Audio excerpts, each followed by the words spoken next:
The virtual meeting statement pursuant to Governor Baker's March 12, 2020 order suspending certain provisions of the Open Meeting Law, General Law, Chapter 30A, subsection 18, Governor's March 15, 2020 order imposing strict limitations on the number of people that may gather in one place.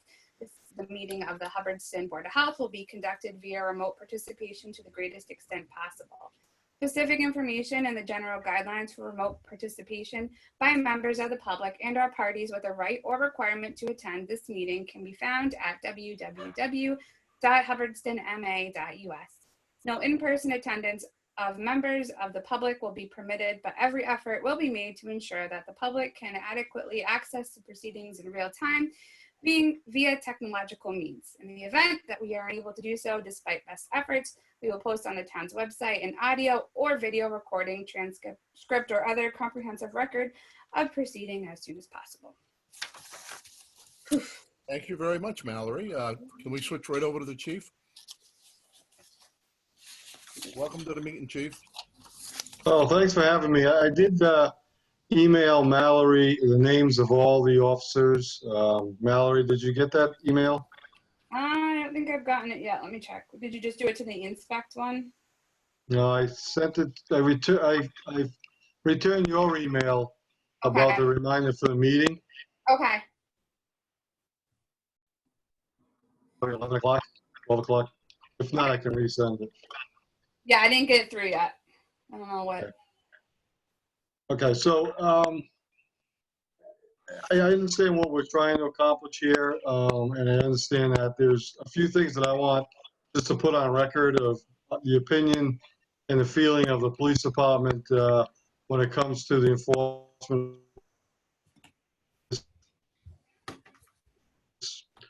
I want to make sure that everybody knows that we want I'm not to do hearing that during the early days of this directive. Is there a delay? Yeah. You're freezing up, Chief. We're not hearing what you're saying. You know what? Kathy's trying to get in. I bet that's why. Oh, okay. Now.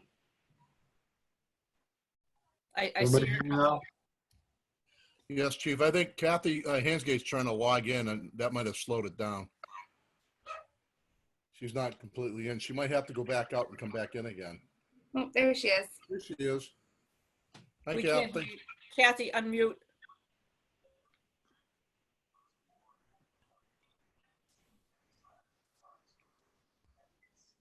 You have your mute button on, Kath. Bottom left-hand corner. Thank you. Thank you. Sorry. Missed it. Kathy, we've already opened the meeting like 3. Yep, no problem. And Chief Perron's here. He was just starting to talk to us. So if we can Yes. welcome him to the meeting. Okay, so the Hubbardston Police, we want to be proactive and not punitive during the early days of the directive, and which is meant to help curb the spread of the coronavirus, especially from individuals who are asymptomatic. Proactive meaning education through community involvement and providing masks to those who do not have one. Instead of a citation, police officers will give a mask and at least offer you one. So it's masks over citations. It's all about education and awareness. And we're working to make sure we're keeping people healthy, and it's not about being punitive.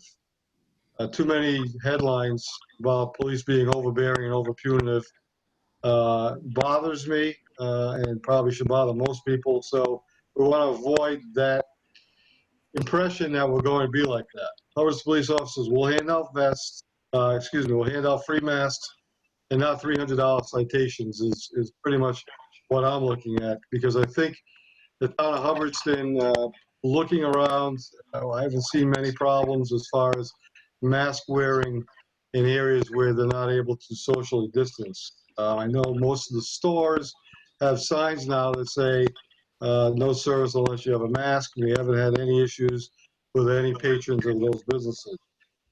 So what it amounts to is, does someone care enough to wear a mask covering to protect everyone around him or her, from small children to seniors? People are dying, and this needs to be taken seriously. The best way to protect everyone, according to CDC, is for everyone to wear a face covering. The goal is for people to be aware of the Governor Baker new order seriously. Police do not want to have to penalize the public, but rather educate them on the importance of cooperating with the order for the good of the general public. That being said, we will really work hard to avoid any citations whatsoever. It is definitely not the goal. It would have to be somebody who is a multiple violator and has been educated, has been talked to many times before we're going to do that. And I think the Board of Health certainly should have the driving force behind any directives or any issues with the public. So that's my 2 cents. Thank you, Chief.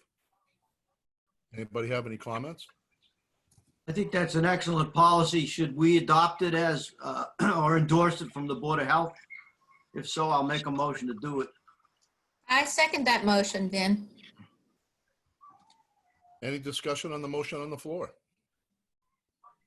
Hearing none, all in favor? Say aye. Kathy says aye. Aye. Colleen says aye. Bill Holman says aye. Kate says aye. Sounds unanimous. Thank you, Chief. Chief, Okay, and if there's any issues, I got one more comment on out this. and let me know. I'll put an order out to my officers that kind of mirrors what I just explained to the board. I have one other comment, if I may. I think this is an extremely progressive way of doing business. I really like it. I hope that you can, or we as a board and your department can put this on the websites and get it some publicity, because it seems to make a heck of a lot more sense than having people challenge us for these macho types of situations that may come about.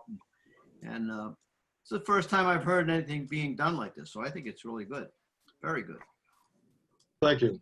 I think it's awesome, Chief. Thank you very much for doing that. I think it puts a lot at ease. A lot of people have asked about that. Good. So thank you. Okay. Have a good night, Chief. You all set? And thank you. Yeah, I'm all set if you guys are all set. Thank you. Sounds great. Thank you. Okay, very thank much. you. Good night. Night. Take care. Be safe. You too. Welcome to the meeting, Kath. Sorry, a little slow getting the connection going. That's okay. I don't think we were early, but we could have been. So if we kick in with the agenda, we didn't even get to the review of the last meeting minutes of the 4/28, I believe it is. And I sent out a new copy because Vin pointed out an error that I made on 30 Main Street. I switched up the name of the installers. We'd already approved the installers for 30 Main Street. We're just waiting for their application now. I have read the old minutes you sent out. I didn't see the newer ones. Is that the only change? Yeah, that was just the only change. Okay. Does anybody else need to review those? I looked at the original one, and since that's the only change, the minutes look fine. I'll move to approve if everybody's ready. Colleen and Katie, you ready? Did you review them? Yes, I read it earlier. All right. Can someone make a motion? I'll make a motion. All right, I second it. Any discussion on the motion on the floor? If hearing none, a vote to approve the meeting minutes as presented. Colleen? Oh, I accept. Yeah. Vinnie? Yes. Kate? Aye. I didn't hear you, Bill, but I'm holding it. Did I cut out? You Yeah. did. Sorry, Kath. Moving on, COVID-19 update. So Chief just went over, obviously since the last time we've met, Governor Baker's made it mandatory for masks to be worn whenever it's unable to provide an acceptable amount of social distancing between yourself and anyone in between you, inside and outside. We're still all working remote, but we're looking at a possible soft opening where we stagger employees and we start holding by appointment office hours at town hall. So they're doing things like installing plexiglass and getting masks and all that good stuff. We did get a small order of masks from the Department of Public Health. which will be used for when town hall opens again and for our first responders. And we got full isolation gowns too. So if our guys have to go into a house, then it'll be good. Well, thank you. Where are all those things being stored, Mallory? They're in our office. Okay. And then we have just one case that came up new in Hubbardston. Yeah. Do you know, Mallory, if they are self-quarantining at home or did they get hospitalized? Sounds like they're at home. They're not giving as much information as they were when this first started because now the state is taking care of a lot of the tracking. So they're not getting more than just really an address for our first responders to hop onto. Okay. I have an interesting observation that has been puzzling me. Maybe somebody has an insight on it. The statistics that come out every day show in the Quabbin region that 4 out of the 5 towns are 5 or less cases involved, except for the town of Barry, which is in the 40s.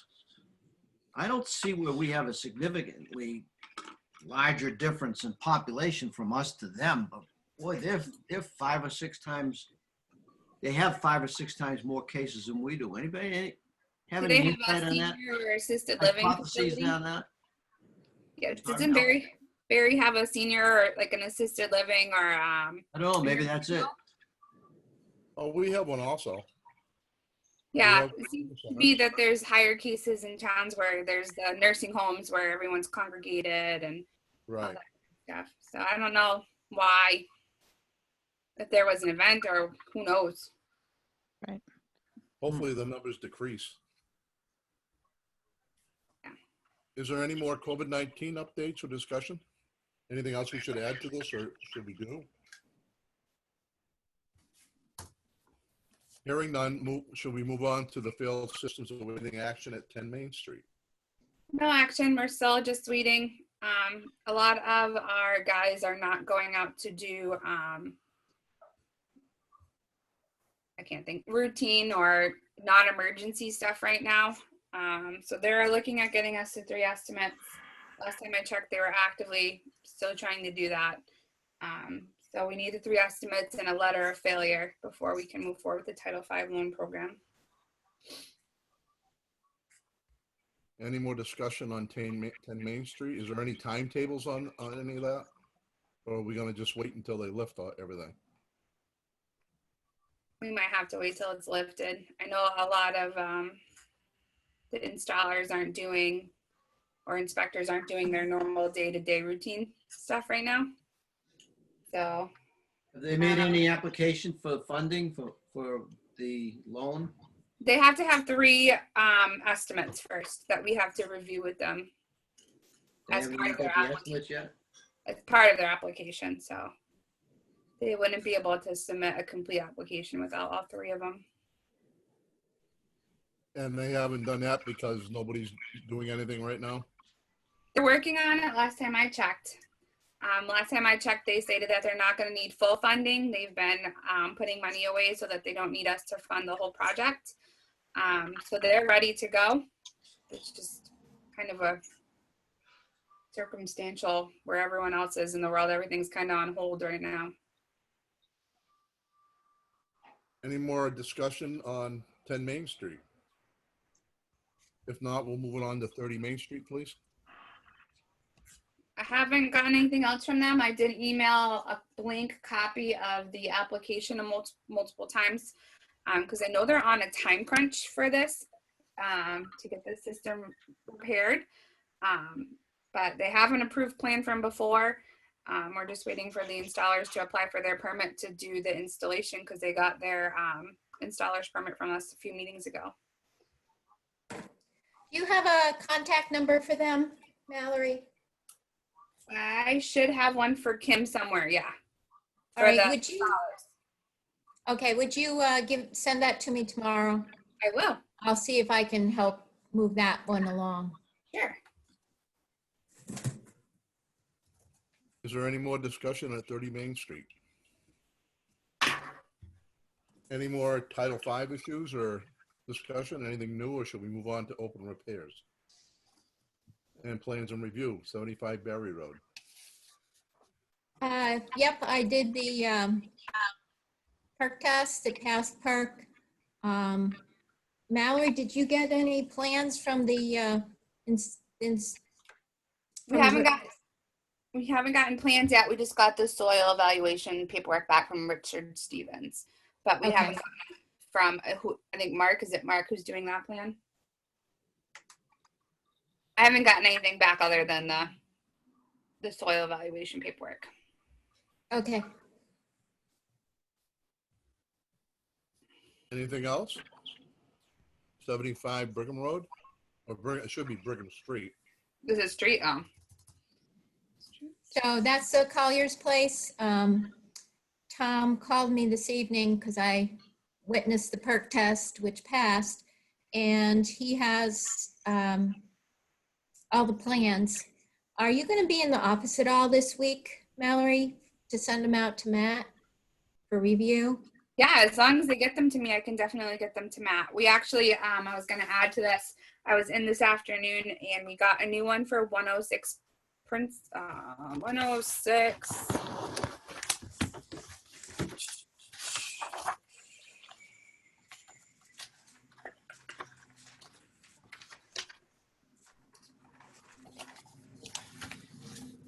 Where are you? Old Princeton Road. So I put those plans in for Matt to review, but if they can get me the plans tomorrow, then I can get those to Matt at the same time. Okay, I'll let him know. Is that for a failed system or a new system? New build. New build? This was done, the perk and everything was done quite some time ago. They also applied today for a notice of intent with the Conservation Commission, but it's one that happened long before I started here, so they're finally getting moving on it. And on Brigham Street, is that a failed system or a new system? It's well, it is a weak system and they're having a additional construction go on. So they wanted the additional constructions going on the back of the house is going to affect the septic system. So they're doing it all at once. I believe they're And doing an upgrade, Kathy, right? so they're going to upgrade it.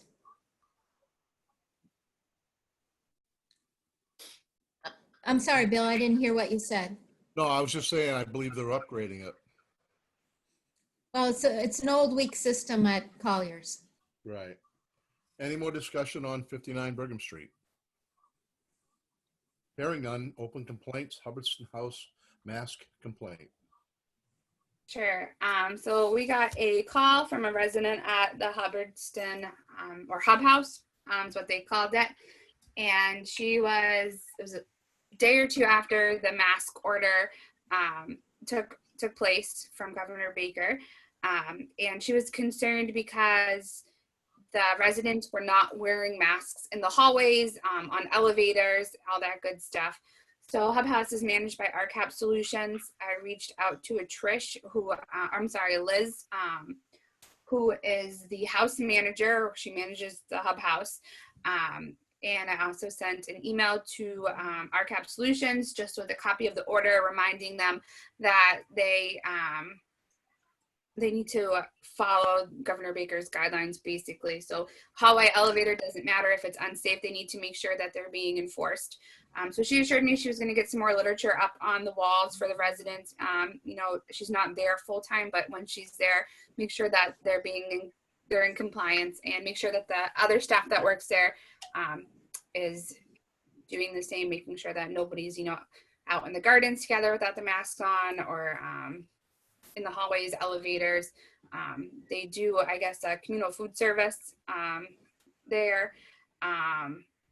So they're not eating together, but they're going through a food line.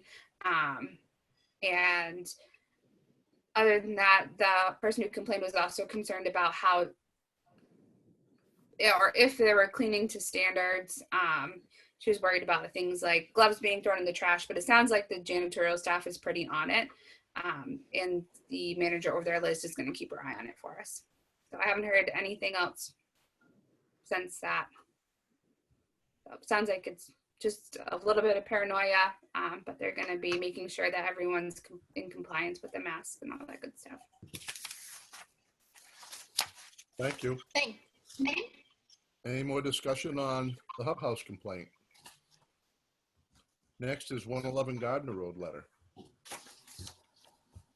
Mallory, where did you send that? Because I can't find it. It's on it's attached with the minutes. If you scroll to the down past the last page, there's 2 letters with the minutes.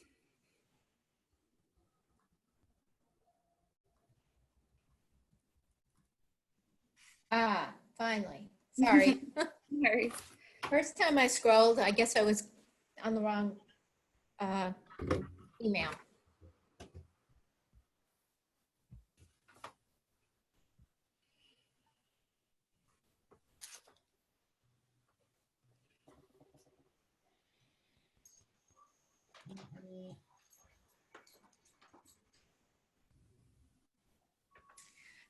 The first letter to 111 Gardner Road. Now, is that a property that's being rented out, or is that the owners living there?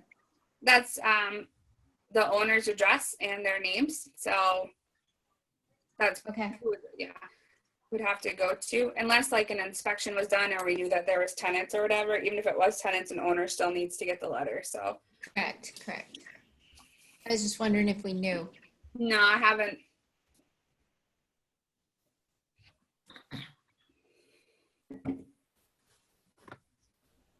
Any more discussion?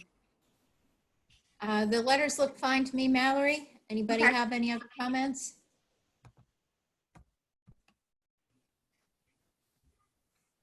Hearing none, we'll move on to 85 Gardner Road letter.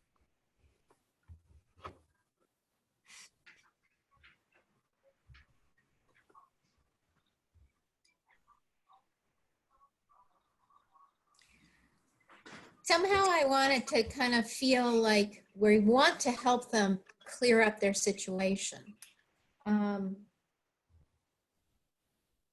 maybe the last sentence can just say, call us, and so we can discuss the situation like you wrote. And, you know, we really want to help you have better living conditions, you know, so please take the time to call us. Are you Something talking like, about 85 Gardner? yes. Oh, okay. To see what, you know, we can do to help out, you know. They may not be aware that we have septic loans and all this other stuff, so. I'm not seeing it. I'm not seeing those. I'll have to look for it afterwards. All the way at the So- bottom. Yeah, it's the last 2 pages of the document that contain the minutes. Yeah, I don't even see the minutes, the new minutes. But I'll go back and read it anyways. So I guess I wanted it to be, that last sentence to be a little bit warmer and fuzzier, kind of, Okay. you know, so that they will reach out to us, Okay. you know? That's all. Otherwise, I mean, it says everything we wanted it to say, but Okay. I'm just trying to, I don't know, warm I know. and fuzzy. I get it. I totally get it. So, Not so sure how to do that. That's a hard one. the letter reads, a complaint has been issued in regards.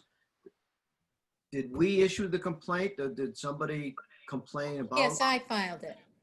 I'm sorry? I filed the complaints. Okay, so, but you filed it on behalf of the Board of Health. Should it read, a complaint has been filed instead of has been issued? Did we send the complaint to him? I'm just trying to figure out what we've done and the way that is written.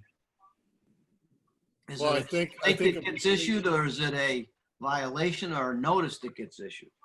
Well, we can't do it as a violation because in order we need to do an actual inspection, and an inspection report needs to be filed. So if we were to send this out as a violation letter, what would happen is someone would have to go out to the property and inspect everything inside and out and write a complaint form, a violation form, which are standard forms, and it just cites where in the code this violation is. And then we come back and we write a letter that says, this is a violation found, this is a violation found, this is a violation found. You have X amount of days to do it, and then we go to court. So this letter is kind of just like a, hey, someone noticed, we just want to let you know that we want to work together with you. And let's see. I understand that, but it doesn't say that. It says a complaint has been issued. So did we send him a complaint form, or did we just send him a notice? Or is this the notice? Or should it read a complaint has been filed? Well, if somebody hasn't filed a complaint, can a board member file a complaint, or it's just a complaint through the board itself? It's a complaint through the board. Should we word it as such, though? Sure. The board is issuing a complaint against your residents of ABC. And again, I apologize, I can't see it. But I'm pretty sure I know which property it is. It's Bill Wilbur's property, Bill. Bill's Oh, okay. slides. Yeah. So what's the complaint for? Well, he's living in motorhomes. Now he's got a Okay. second one there, right, Yeah, I Colleen? see that. Yes. And I'm not in disagreement with what we want to do. I am just trying to get the wording correct, because it says a complaint has been issued. Do we have a complaint that we have issued? Can I see it? Or is it better to write it, a complaint has been filed in regards to the camper being used? And where, Can we present it? Can I make a change to that, if possible? Just an opinion here, if anybody voices in. What if we just put up, is it apparent to the Board of Health that you are living in the motorhome at that residence, which is against the violation of the state Board of Health regulations? Would you please contact the Board of Health at such and such so we can discuss your options? Something that's like good word. That's good way of approaching it, Bill. Thank you. I don't want to be forceful, like you said, more friendly or whatever, or we could just go up. How about there's concerns that you are living in the motorhome? That's a better way to word that. Yeah, because I think if we say a parent, then it kind of, I And I like the think word Vinny- concerns. yeah. I think Vinny's right.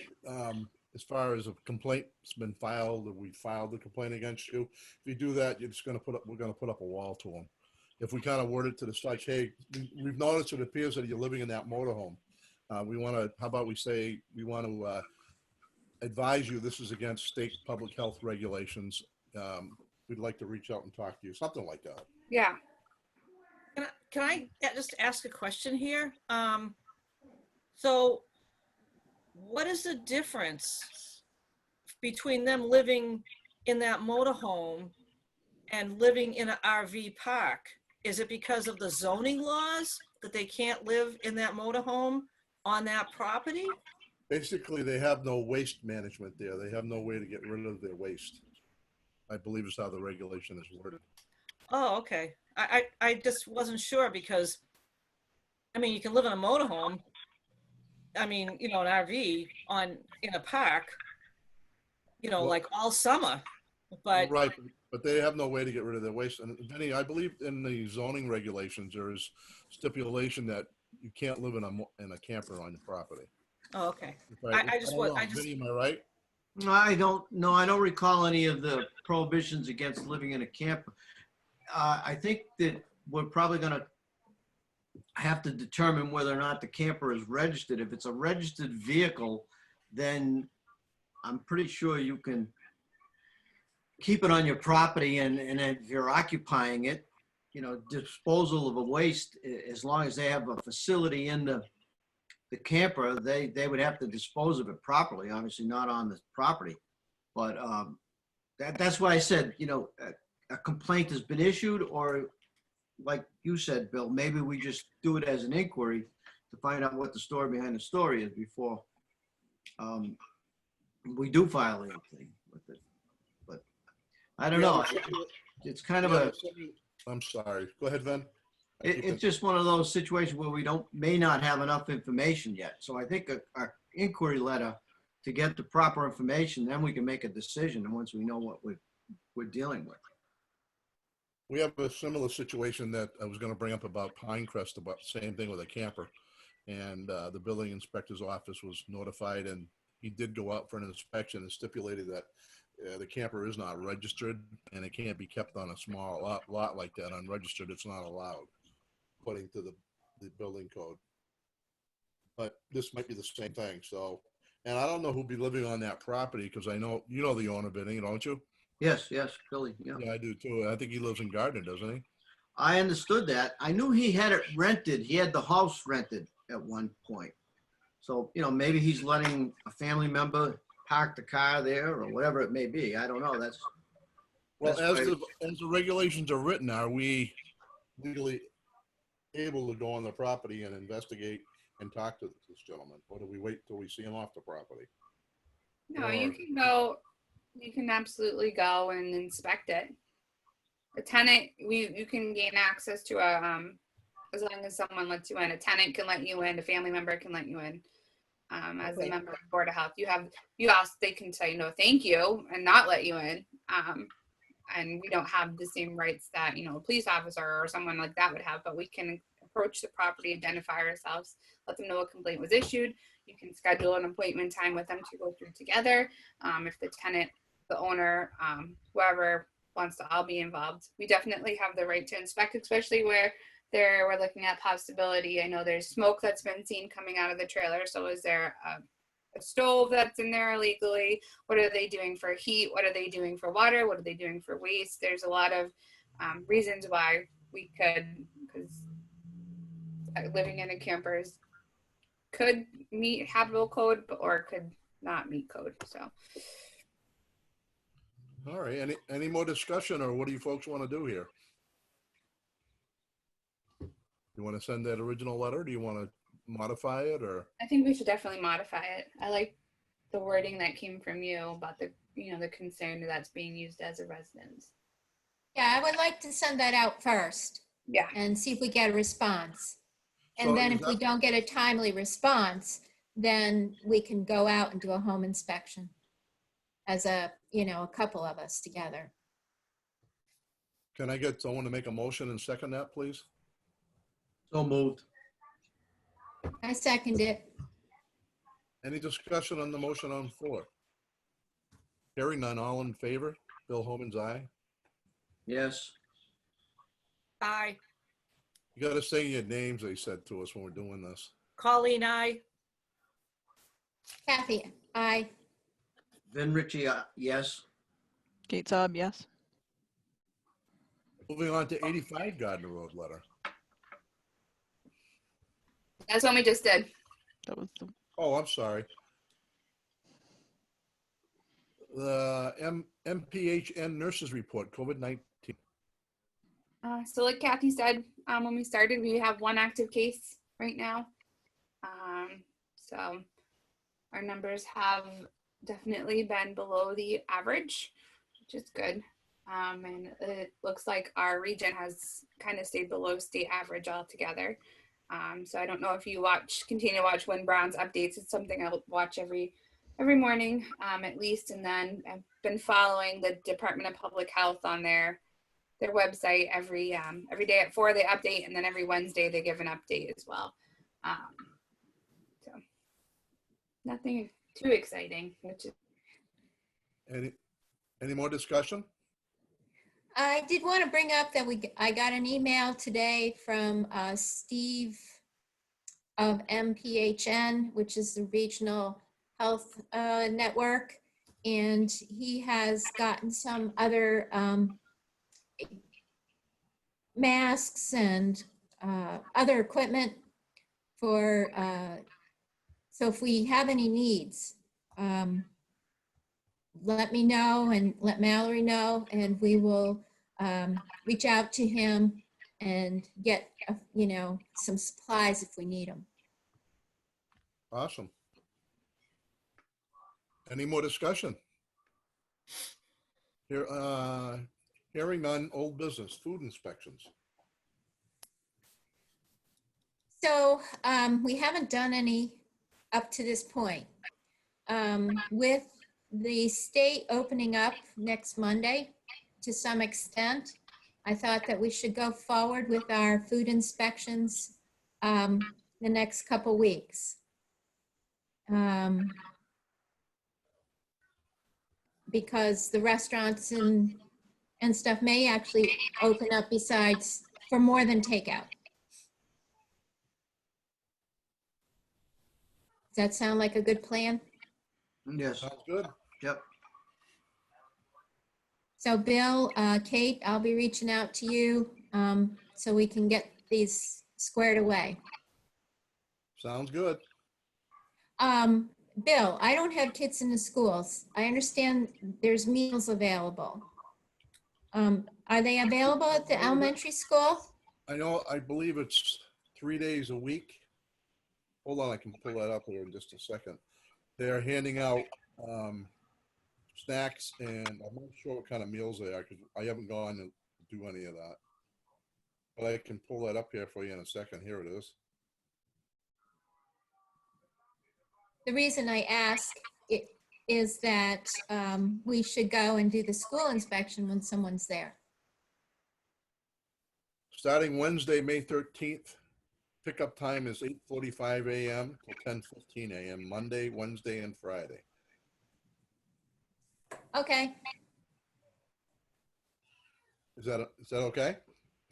Yeah, we'll stop by maybe right before the end of that and get the school inspection done because they are required by the state to have 2 inspections per year. Correct. So we need to get one in this spring, even Okay. if there's no school students there. Right. No, we still have to do it. Any more discussion on food inspections? I have one point. So at some point I had we have one thermometer for the 3 of us. Would it be possible to get another gun thermometer so that we I don't can know if you actually can buy perform them the right now. inspections properly? I don't know Yeah. if you can buy them right now. I'm sure we can order them off like Okay. Amazon. Yeah, Amazon's still open, Bill. Yeah, Yes, and we have an account through the town, so I will shoot over. Anybody know the type of food gun we have now? The earth thermometer we have now? Yeah, I don't have mine in front of me. I will get the information off of mine Okay, and I'll get that to you. perfect. if you go to get one, the one with the thermal reading thermal indicator, and also you have the mechanical one you can put in. That one works so much quicker and faster. Mhm. So it's built in, it has both. Okay, I think Any we more- should get 2 of those. Get 2? Yes. I'm sorry, I couldn't hear anything Bill said. It froze on my end. I have a habit of doing that. No, I was just saying the ones I used to use for the state, we had the ones that did the digital infrared. Yeah. It also had the mechanical arm that popped down, so you could put that in the hot water. It was quicker. It worked Okay. really well. It gave you a good reading. Okay. Any more I'll get- discussion? I'll get prices and bring them to the next meeting. Any more discussion on food inspections? If not, we'll move on to trash hauling regs. Well, that's kind of on hold because we're ready to do a public meeting and that's the next step. And so we can't do that yet. Right. Correct. So We'll table that. and move on. yes. Sorry, go ahead. Yes, I think we should table it. And move on. We're gonna table trash hauling regulations and move on to landfill testing. So I tried to show up and meet with them at the landfill, and I got there at 8:30 saying I could be there at 8:30 and nobody was there. And I sent an email to Mark, and he said he had somebody come out and they must have been there at 8 a.m. And they didn't bother to communicate that they could only be there at 8 a.m. to do the testing. So we did not witness it. Great. Is that a violation or something, or we just have to take the word? No, it's not. Just wanted to see it done. Verify it was done. Great. Yeah, I've never gotten to see how or what they do. I know they probe down and there's those little things they look through, but I've never actually seen in action. Because there's 5 places there that they test. Yeah. So I sent him an email saying, well, I really wanted to be there, I'm Oh, very yes. disappointed. So I don't know what else to do at this point. Are we gonna table that and just let it go or take it off the listing here till next year when they test again? What are you? Well, it should be brought up again in the fall. We're trying to get 2 tests within the same calendar year so that we can go to the state and request a decrease in the frequency of the tests to once every 5 years. Right. So we should probably leave that on our list here as old business then. Yeah. Right. Yeah. And if they can't coordinate for the next inspection for somebody to be present, can we ask that they videotape it? Oh, that's a good idea. Thank you. It's a great idea. Right? Go. Yep. GoPro saves the day. Just saying. Any more discussion on the landfill testing? If not, we'll move on to recycling center. Okay, so we're still not hooked up with electricity. Ryan reached out to Travis, who agreed that if the solution is to get electricity by June, he would dig a trench to lay a line to connect us up from their box and their pole. I called Ken, the electrician who did the repair work for us last fall, and he is reaching out to Carol Childress, was that her name? Yep. Carol Childress, again, he said he would reach out to grandfather us in, basically, not require us to provide National Grid with the deed that we own it. And he's gonna do that in the next couple days and see if he can't help us along. If that's not going to happen that way, we discussed how we could possibly connect for electricity through the DPW connection and poles. So it's kind of up in the air, but trying to move forward. Right. Since the wiring is in place, is there going to be a cost for the trench from the DPW? And what would that cost be relative to setting up something like a solar collection battery operating thing that just connects to the wires we have? Like maybe we need to go off the grid if we're being told. Right. Yeah. I'm not sure. Ken was worried that the long distance that he thinks there might be a less power get to the pole, right? Connect to the pole number 49 to just tie it in. He has no problem tying it in. He thinks that could be a solution, but he's worried that the amount of power would be diminished because of the length of the cable. Right. So yes, and we don't have an estimate yet from Travis as to how much it would cost. Right. What a shame. This has been on the agenda since I got on the board. They've been working on it. Yeah, no, it's been a long time. I understood from Ryan that Travis had agreed to just dig the trench and get everything ready without a cost, and then they would bill us for the excess amount of money that his bill comes in on. I don't think it's going to cost us anything with Travis. And just as a point of information, my underground system is 600 feet long, and there's no diminishing power. Well, I'm sure there's some diminishment, but You're fine. It's adequate for my home. But the cost of the cable, Vinny, is going to be expensive to do the underground cable through the conduit. That's not cheap. Well, how far is it? How far is it? A couple hundred feet? At least. Yeah, well, you know, it's either that or we don't get power, because I doubt we're gonna see National Grid comply, and there is no deed, so I don't know.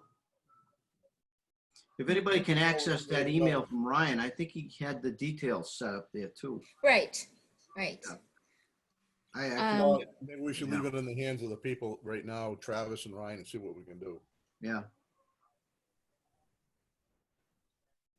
Well, we'll have to confirm the expenses Travis is going to charge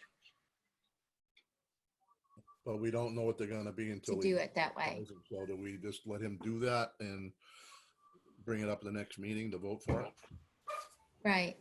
I'll get that put together with Travis. We'll get some numbers. Maybe they can give us a good faith estimate, so we have a roundabout amount of money, so instead of. Exactly. Any more discussion? And then if it's, Go ahead, I'm the other sorry. option is how much solar would it take? Right. Like, I mean, it's a small shed Panels? with a few lights. Like, I Two can't panels? imagine it would be a lot of cost for like a single panel, essentially. But I can look into it. Or actually, Vin, you know solar people. You might know more about solar than I do. you want solar power for that function? I was just curious what the cost would be to run. I mean, it's literally a shed. We're trying to light a shed. So And a couple of outlets for chargers and power yeah, supplies. yeah. I I mean, know you can buy those solar panels, those separate solar panels for RVs and boats and, you know, things like that on Amazon. And if that goes into a battery and just charges it up, that may be enough to handle right. it. I know when just- we did a study 5 or 6 years ago for solar power in town, the best location that we had was the DPW property, if the town ever wanted to put its own solar farm in. But it never went anywhere, but that was the conclusion, that the DPW area was the best spot to put it. So at least it's a good spot if we wanted to go solar. Right. And considering it's a recycle center, there is definitely an alignment of needs, right? Yeah, it would work. Yeah. I just The think it'd be worth at least knowing what the good faith estimate is, if any, from the Right. DPW solution, and if this is a viable alternative and it's just as inexpensive, why not? I mean, because Right. lines deteriorate, you know, there's other issues. I mean, obviously. I agree with you on that. The only thing I agree with all of that. The only thing I feel bad about is how much have we spent on this already, and we're not gonna utilize it. I don't know. Well, we spent the It money would still running the be power utilized. lines. Yeah, we would be utilizing the work we've already done. The difference is, instead of paying National Grid a monthly fee for the electricity we're consuming, we would generate our own from solar. Sounds good to me, and it'll only be running in the summertime when we have normally more sun too. Right. Well, I can't imagine the usage is great. I mean, when we're running lights, that's it. You know, we're not. Well, Yeah, I make a motion that we look into solar too, like Kate offered. I mean, why not? Can't I hurt. think that's a good idea. Should we make a motion and make it official, or should we just look into it and discuss it at next meeting? Well, the only thing that would be different, not before the motion, is the panel would have to be attached someplace, and then the cables would then have to be attached to the panels and then the lights inside. So there would still be an electrician that would have to do that hookup into a connection, if you will. Yeah, Right. the solar panel and the converter would have to be hooked up. Right. That's And fine. if you needed a battery for storage, that'd be an extra expense. But I don't have any reference to the temporary types of solar. Yeah, I don't either. I just seen them advertised. It just seems like everything is telling us that the working from the electrical grid is not going to happen. And I don't know.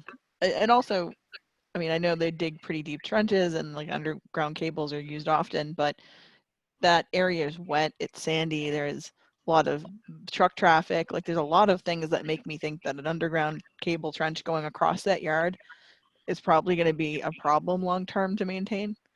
So I don't know. It's just I was thinking of alternatives. I like it.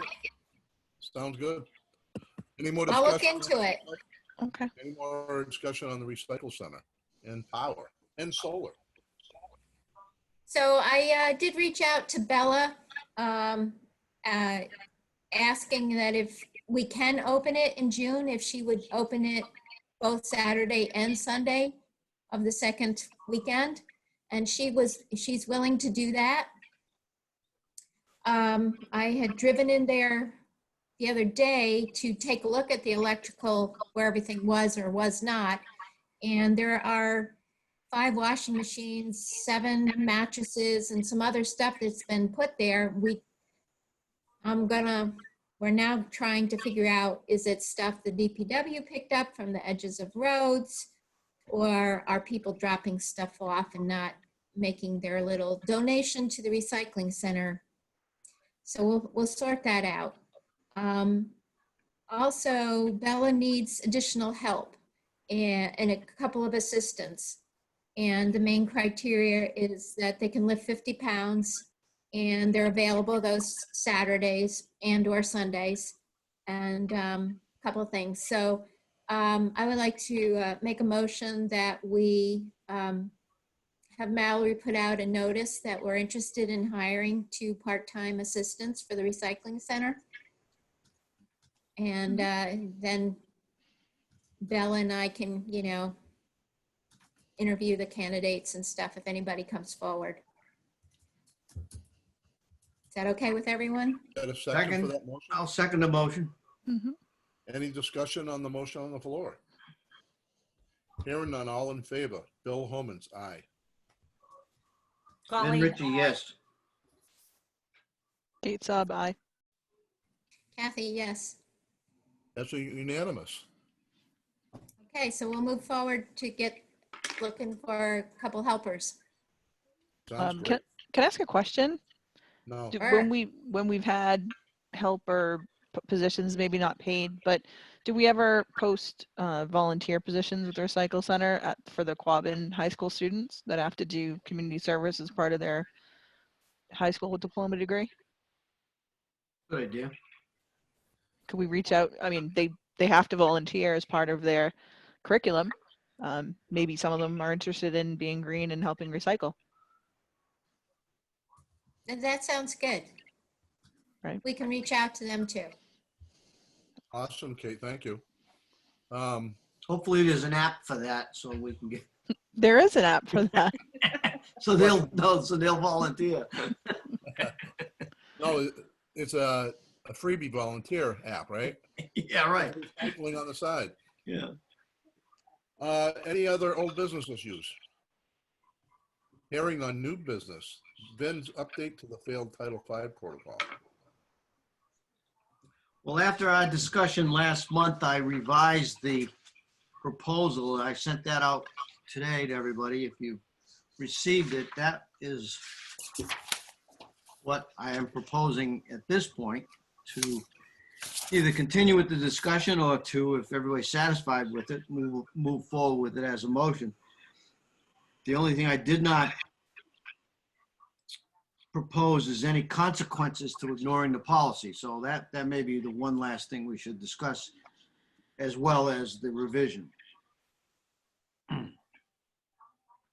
Any discussion?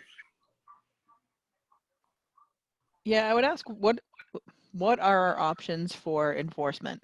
So in the Title V regulations, it actually says that the local approving authority may enforce the provision of 310 CMR 15.000 in the same manner in which local health rules and regulations are enforced, which is incredibly generic.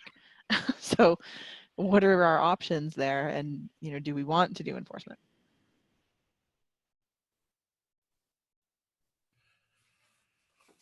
I personally would like to get DEP's take on this before we go forward any further, just to make sure we're not overdoing or on what they stipulate. I'm not an expert in Title V here.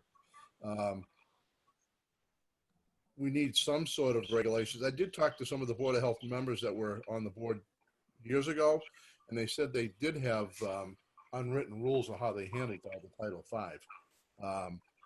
So I was hoping to get some of that information and see if maybe what they were doing and kind of put that together with all of this. Yeah, I mean, there's a pretty brief paragraph. It's only 5 points about enforcement. And it's really clear that the local approving authority basically can do what Vin is saying, that we can say, this is the action we'd like you to take, right? This is the steps we'd like you to take, as long as it doesn't go outside of the law in terms of the, the Title V actual physical law. And it basically says that we can issue a notice of noncompliance with the request of the recipient to perform actions necessary to come into compliance. So I think that what Vin has written follows that. And I think that the question just remains, do we want to, be punitive in any way? I mean, I don't know that there's I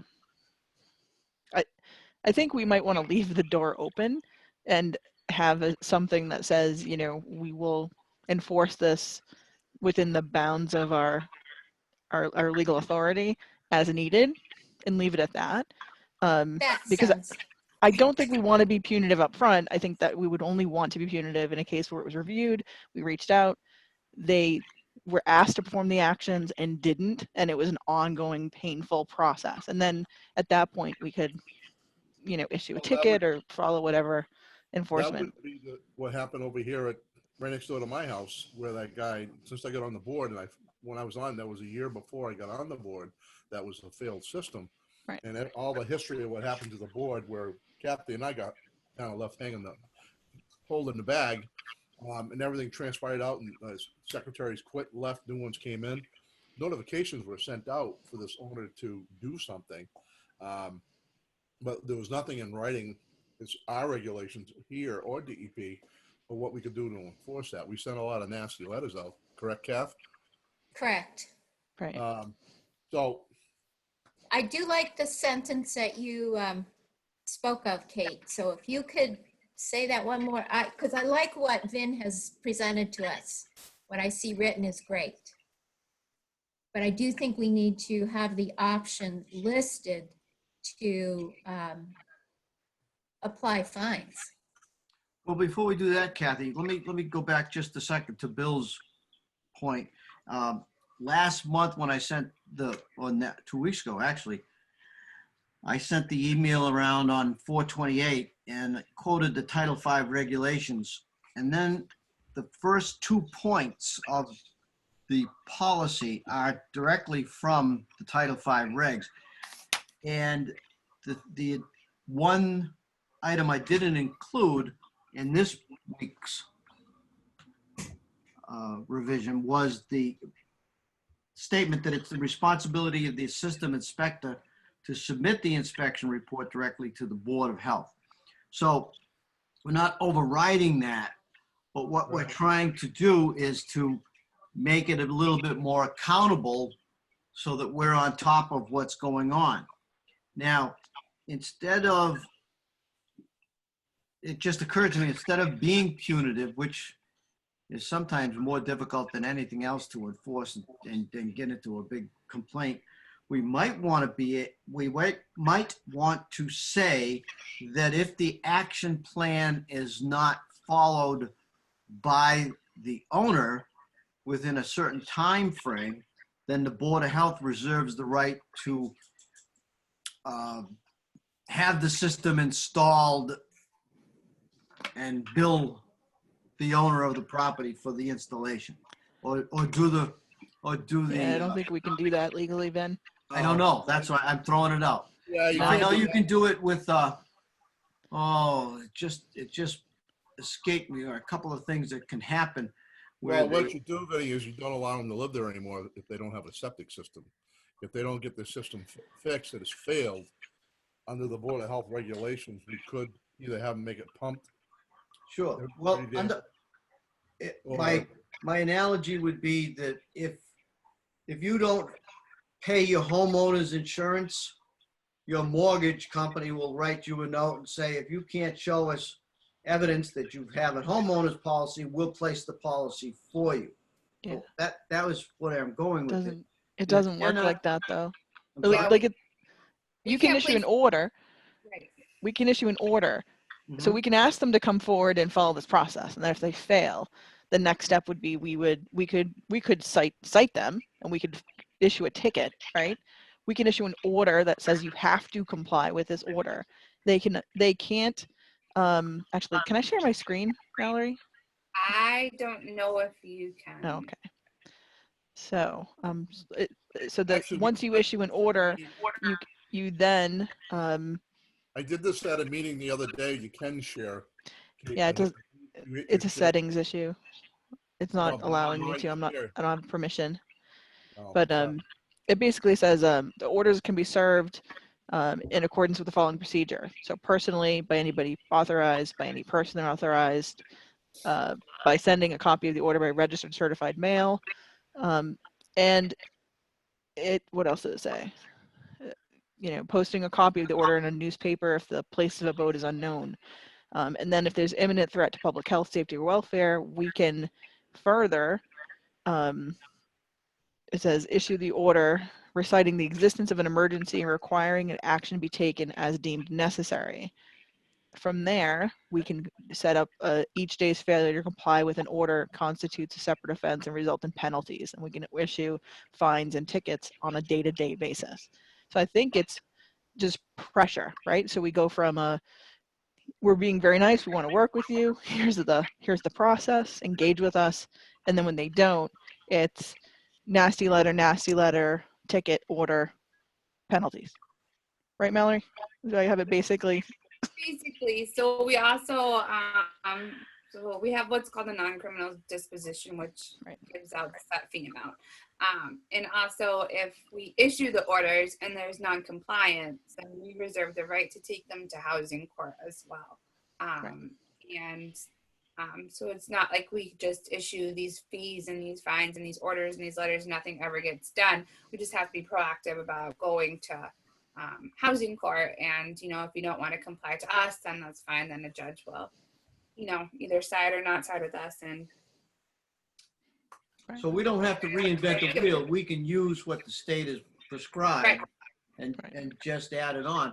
And it would be good if they are bringing in their action plan and they're not following their action plan. Then we have a basis to issue an order because they're not following their own plan. All right, so I don't have the wording available. That's why I left it as an open end. So I don't know how we want to work it, but I like what the state is saying there, Kate. Yeah, maybe that we, like I said, just leave it as, we'll follow the process outlined in Title V regulations and state the regulation number, right? Thank you. Do Yeah, that. that would work. But I do like the idea of framing it very concisely in terms of we want you to come forward and bring these materials, and I think that's great. I think the simpler, the easiest, the better it is too. And follow the state regulation. Do you want to repeat your wording, Kate? I don't even know if I could. Hold on. I don't know that I have any specific wording. I think I would just put a general clause at the end of what you've written there, then, about instead of being punitive, just stating that the Board of Health, if you're not complying with the process stated above, will follow the, what is it called here? The enforcement rules as outlined in the 310 CMR Department of Environmental Protection Title V regulations. And we can just quote the section, which is 15.025 and 026. Okay, Mallory, will you be able to add that to the document? yeah, we can do that. I'm just trying to capture it so we can make it part of the motion that. Right. So I make a motion that we accept items 1 through 3 and revised to read section 3 as Vin has written, plus attach at the end item number 4, which is the statement that Kate just made. I think we should approve it that way. I would like to see that rewritten, maybe for approval in the complete form next meeting? Should we do it that way? I think that sounds better. I'd rather get it all in one piece. So let's not, it's not a motion. My discussion is that we come up with the final document, including item 4 that Kate stated, Yeah, that's and fine. we vote on it the next meeting in 2 weeks. Yeah, there's no sense in us imposing anything we don't have to when the state's already got the consequences out of. We just have to get the wording down for it. That's fine. Right. Yeah. So we'll get that all worded together so we can have it all concise at once. Okay. Any more discussion on Vinnie's up on the failed Title V protocol? Nope. I put a link to the 310 CMR in the chat. I know Mallory has it, but for the rest of the board. Oh, is that what just popped up here? I see it. And just to conclude, the notes that I have at the bottom of the email today, I think those are, if we adopt the policy in 2 weeks, then we need to put these types of procedures into effect so everybody gets notified and doesn't say, well, I didn't know about that. Just the Right, office type of policy for it. right. This will be our Board of Health procedure for Title V's. Right. Of notification. Title V examiners know about it. I mean, they're going to ultimately be the responsible party, so Right. to get it done. All right, great. Any more discussion, folks? Next on the agenda under new business is budget spreadsheet. So I emailed all. Go ahead. Go ahead, Mallory. I emailed all the turnover, so you guys see what was turned over, taken in for Board of Health. And I also, the only bill we had to pay was, we got the WB Mason order from when we ordered the gloves from a while back. So that invoice finally came in. They've been extremely backlogged. So I put in for the glove order, which was around $45, and everything I turned over is there. And Ryan and Kelly are working on getting the account set up so that we do the 80/20 like we spoke about. We voted on. I didn't see the turnovers. It came in a Yeah, second so- email.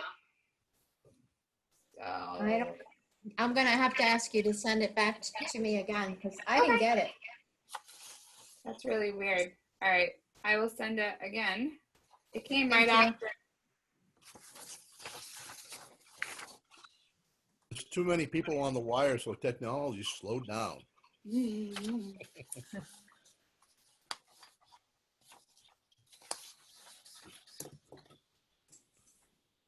So should we have any more discussion on the budget spreadsheet? No, it's probably fine. Right. Yeah, I went to all of you. Let me just reply to all again and get it back over.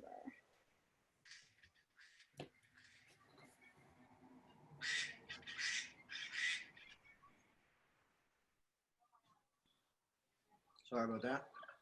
Did you get an email? All right.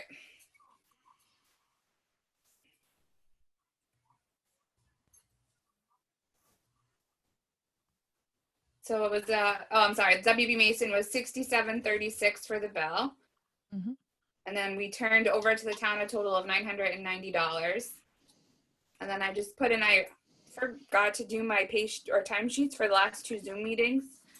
So I just put in my time card for that, the 2, and then tonight's I'll fill it all out and get it to Kathy to sign over DocuSign. I'm just waiting for it to open up.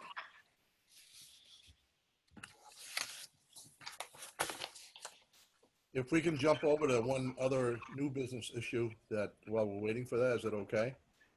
Sure. Talking about the campers again. I don't know if I mentioned this to you folks at the meeting before. Out in Pinecrest, we have one little quarter-acre lot right next door to a family's home that the owner came in and he paid quite a few $1,000s for back taxes on the lot. And he came in and he cut down a bunch of trees using unmechanical means and dropped a lot of trees on the neighbor's property. And there's been a lot of hostility with those folks out there. I went out and notified him of the I'm the president of the Property Owners Association, and we approved and made a new regulation attached to the deeds, part of the covenants. It says you can't have a camper on a lot in Pinecrest unless you have a house on it. So we've been a while now trying to get him served under the courts because he doesn't have a legitimate address. He's been out there 2 or 3 times, cutting more trees down. The building inspector went out and inspected the location. It appears that he's trying to build a log cabin using the logs in this it's a little tiny lot right next door to the house lot where the people are living, and it's a mess, and he's got a camper stuffed in there. And the building inspector basically said that it's not registered for the police department to cite it, because under our bylaws, we can do that.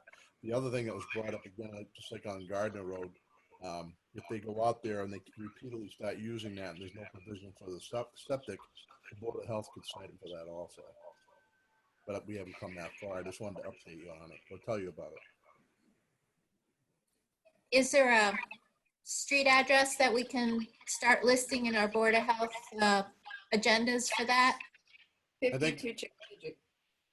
I believe Mallory has that, as notifying the building inspector. I already sent all the information. 52 Chicopee Drive or Street. Drive. Drive, okay. Yep. I guess we should just add that to category of building issues or something. I don't know. What category should that come under? Well, Open issues. I think we should do it it hasn't become a Right. complaint, so we can't put it there. Open issues. Open issue, that sounds good. But legally, the association, our attorney we're trying to get a court injunction to have him served, so he can't do anything more on the property until Okay. until it goes to court. But I wanted to let you know, so if it comes up that he's using the camper and living in it, then we could go further with the Board of Health. Okey doke. Thank you. Is any more on the budget spreadsheet? They look fine. I make a motion that we approve them as they are presented. I'll second that. Any more discussion on the floor for our budget spreadsheet? Hearing none, all in favor? Kathy, yes. Then yes. Bill Homans, yes. Colleen, yes. Kate, yes. Then yes. Sounds unanimous. Is there any unexpected subjects? I have one. It's just a meeting organizational note. So, Mallory, you send us a lot of attachments, and it's difficult for you to manage, and we're not getting some, and some people are, and Sure. whatever. What if we use Google Drive? Do we have a Google Drive that's shared? That was my intention, but we've never had a chance to kind of go over how to use it with everyone. Right. So I was going to go over that when we got to meet in person and everyone kind of had their Chromebooks in front of them. Okay. Because that is my main goal, is to get everyone on the drive and using the drive so we don't have to, I can just plop it in there and everyone has access to it at all Yep. times. And could I add, feel free to just send things to my Board of Health email. Oh, you checked that? Okay. I do. I didn't know if people checked it or not. Okay. Could Yeah. you send stuff to my Board of Health email too, also, Mallory? Because I keep taking them off off my regular email, and then I put them on this. Okay. and I just keep Yeah, I forwarding didn't know we were using them. Yeah. Perfect. And yeah, for those of you guys on the call, if you look at your email, right, your Gmail, the top right, there's the Google account. So there's a little circle with the letter that represents you, like T for town, Board of Health, 1, 2, 3. To the left of that, there's a series of 9 dots. And when you hover over it, it says Google Apps. And you click on that. One of them is a drive. So once Mallory sets it up, there'll be items that are shared with you there, and it'll link to your Google Drive. So it's super convenient, and you don't have to have attachments and emails, and all the documents can be there. Perfect. Is there a way to open up the Google Drive at the same time we're using the Zoom? Yeah. And all the emails, because right now I have this Zoom on my Chromebook, and I'm using my laptop for the agenda and everything else, but can we shrink down the Zoom so we can open up if we did have the drive open? Yeah, you can shrink Zoom and then drag it to the right. So hold on, escape. If you hit escape, it goes to a small view, and you literally Oh, click okay. drag over to the Yeah. right. It'll snap to the right, and then you can open another window and Yeah, snap that. I got it. Thank you. I wasn't sure how to do it. Awesome. That's all. Is there any other items, folks? Hearing none, we'll entertain a motion to adjourn. So moved. All in favor? Hi, Okay. says Kathy. Bill Homans. Vin Ritchie. Yes. Colleen. Kate, aye. Unanimous.